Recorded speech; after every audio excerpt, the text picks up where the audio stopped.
In this video, I'll be doing a product review of the Greenwood Propane Torch with push-button igniter from Harbor Freight.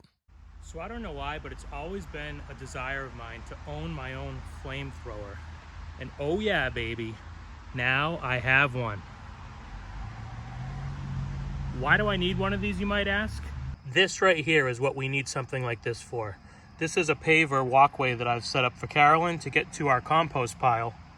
And every summer, without fail, weeds or crabgrass grow up in between these. Typically what she does is she bends herself in half in her wheelchair, leans down and pulls out the grass like one blade at a time, and usually does a great job, but she's definitely not getting the roots pulled. So that's what we need something like this for. So the torch itself connects to a standard grill propane tank. It's a 20-gallon tank. It has this connection on the end, and you basically just screw this connection into the propane tank. And you want to make sure to test with soapy water to make sure that there's no leaks. So you basically coat this area with soapy water, which I've already done this. And you go ahead and turn your propane on.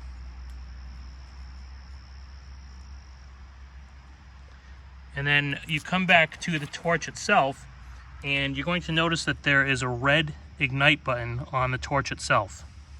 So on the torch itself, there is a knob here that controls the flow of the gas through the torch.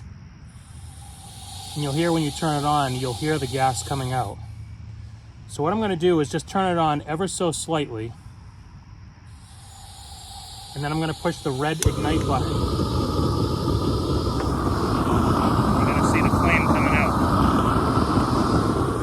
So as you can see, you now have a flame coming out the end, and there's a trigger here that you can squeeze to increase the intensity.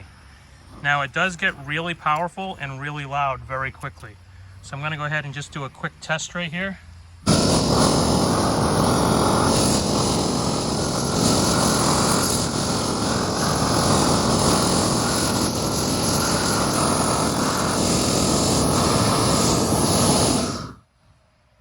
So as you can see, took care of all of that crabgrass without having to bend in half and pulling it and yanking it and never getting to the roots.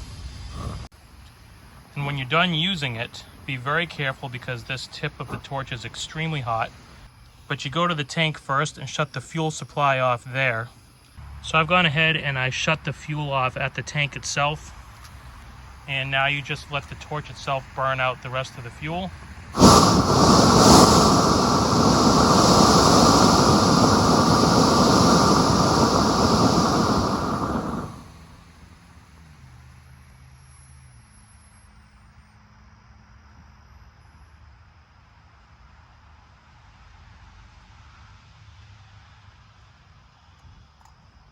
And then on the torch itself, you close this valve here so that it's completely closed. And as you can see, we've already had some fun with this tool because all of this right here was previously filled with crabgrass and weeds. So I would say that this product does a fantastic job. And another thing I'll mention about this particular demonstration video is we just had a major thunderstorm that downpoured rain. So all of the grass that I was burning was soaking wet.